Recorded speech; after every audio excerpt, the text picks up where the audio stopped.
আওয়ামী লীগ যে একটা কুত্তার ল্যাস, এটা প্রমাণ করার জন্য কি আরো কিছু দরকার আছে? এদের আচার ব্যবহার, এদের সভ্যতা, এদের অসভ্যতামির মাত্রা যে দিন দিন বাড়তেছে এবং এরা যে কতটা উগ্র, কতটা বেহায়াপনা, এটা প্রমাণ করার জন্য কি আরো কিছু দরকার আছে? আওয়ামী লীগকে আপনারা কি এখনো পুনর্বাসিত করতে চান? আওয়ামী লীগকে এখন আপনারা ব্যান করতে চান না? এরকম কিছু? হ্যাঁ, আওয়ামী লীগের জন্য যারা মায়া কান্না করতেছেন, আওয়ামী লীগের জন্য যারা তোষামুদ্রি করতেছেন, আওয়ামী লীগকে কোনোভাবেই এত বড় একটা দল, এত বড় একটা এটার কোনোভাবেই কি করা যাবে না, ব্যান করা যাবে না, এই করা যাবে না, সেই করা যাবে না, কত নানান কথাবার্তা।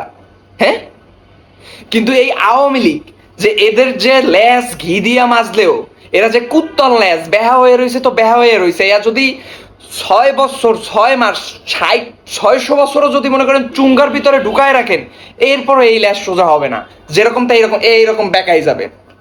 এটা হচ্ছে আওয়ামী লীগ, এটা হচ্ছে আওয়ামী লীগের চরিত্র। আওয়ামী লীগ মানে হচ্ছে একটা এডিক্টেড একটা সংগঠন। এদের ভিতরে সব হচ্ছে গিয়ে ম্যাক্সিমাম হচ্ছে আব্বারে এত পরিমাণ ভালোবাসে, এরা বাবারে ছাড়া কিচ্ছু বোঝে না। নিজের আব্বারে ভুলে যায়, মনে করেন খালি অলওয়েজ বাবা নিয়ে পইরা থাকে। এরা হচ্ছে এইরকম একটা সংগঠন। এদের নেতা কুতা যারা আছে, এদের মস্তিষ্ককে বিকৃত করা হয় শুধু নেশা দিয়া, যাতে এরা কি উল্টাপাল্টা কার্যক্রম করতে পারে, যাতে এরা যে কোনো মারাত্মক সিদ্ধান্ত নিতে 1 সেকেন্ডের জন্য ভাববে না। মানে কি? মানে এদের ভিতরে মায়া, দয়া, ভালোবাসা বলতে কিচ্ছু নাই। আওয়ামী লীগকে আসলে কেন মানুষ ভয় পায়? আওয়ামী লীগকে ভয় পাওয়ার একটা কারণ হয়েছে এই যে হিংস্র মনোভাব। কারণ আপনি দেখবেন একজন শক্তিশালী এবং একজন বিচক্ষণ মানুষ কখনো সে আঘাত আপনার পিছন দিয়ে করবে না। সে আপনার সাথে মুখোমুখি সংঘর্ষ করবে এবং সে আপনাকে মনে করেন আপনার সাথে যেটাই একটা ফেস টু ফেস সে করবে। কিন্তু এই আওয়ামী লীগ আপনাকে কি করবে? পিছন দিয়ে আঘাত করবে, আপনাকে নিয়ে আয়নাঘরে ঢুকাইবে, আপনাকে নিয়ে এইখানে করবে, আপনাকে নিয়ে মনে করেন দল বল মিল্লা নিয়ে জায়গায় নিয়ে আরেকখানে নিয়ে ফালাই দিবে। এইটা হচ্ছে আওয়ামী লীগের একটা বৈশিষ্ট্য, নেচার, যেই কারণে মানুষ ভয় পায়। আপনারা দেখলেন ডক্টর ইউনূসের সাথে যারা সহপ্রসঙ্গী ছিল 6 জন, এদের সাথে কি আচরণটা করছে। বাংলাদেশে আওয়ামী লীগের যে নেতা কুতা আছে, এগুলোর যে ডিম মারছে, কারা মারছে?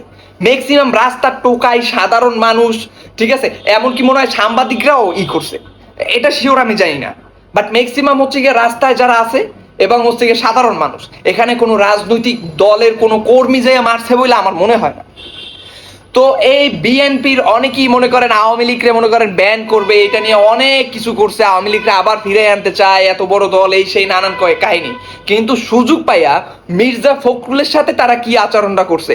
আর এনসিপির নেতা কুতার কথা বাদই দিলাম, ডিম মারছে ডিম।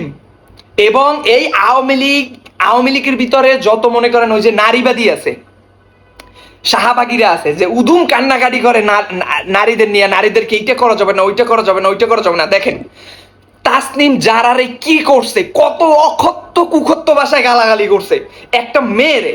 এখন আপনি আওয়ামী লীগের কোনো নেতা কর্মীরা দেখবেন নারীর সাথে এই ধরনের আচরণ কিভাবে করলো, নারীর সাথে এই ধরনের আচরণ কিভাবে করলো, যুক্তরাষ্ট্রের মতো একটা স্থানে বৈশা তাসনিম জারারে অকথ্য কুকথ্য ভাষায় গালাগালি করছে। মনে হয় কি যে আমরা মমতাজ রে এত পরিমাণ ঘৃণা করি, এরপরও মমতাজ রে বা শেখ হাসিনার এত পরিমাণ ঘৃণা করি, এরপরও মনে হয় আমরা তারে এই ধরনের গালাগালি করি না। এইটা হচ্ছে আওয়ামী লীগের একটা চরিত্র, একটা চরিত্র। এদের চরিত্র হচ্ছে গিয়ে জঘন্য খারাপ। এরা হচ্ছে যথেষ্ট পরিমাণ বিশৃঙ্খল, দেশের ভিতর অশান্তি, অরাজকতা, নাশকতা সৃষ্টি করে এতদিন রাষ্ট্র ক্ষমতায় ছিল। এবং এই যারা ডিম মারছে, এরা কি মনে করেন কি হাসিনার নির্দেশের বাহিরে ডিম মারছে?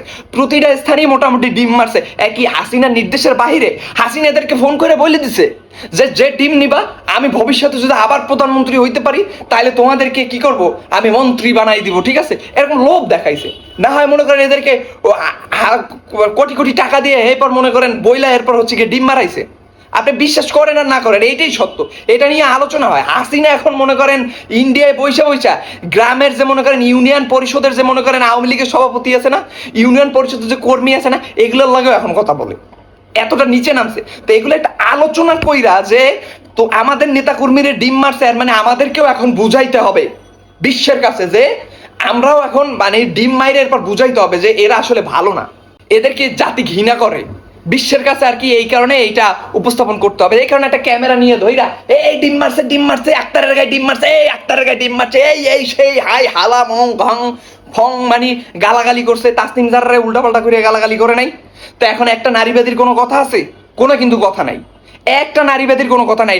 দেখেন বাংলাদেশের শাহবাগে দেখেন কোনো নারী আছে কিনা, কারণ এইটাই সত্য যে একটু লিগাল পথে থাকবে, যে একটু হকের পথে থাকবে, যে মেয়েটা বোকরা পড়বে, যে মেয়েটা মনে করেন একটু হিজাব পড়বে, এরা যদি মনে করেন ধস হয়ে যায় ধস, এরপরও এদের জন্য কোনো নারী জীবনও কান্না করবে না।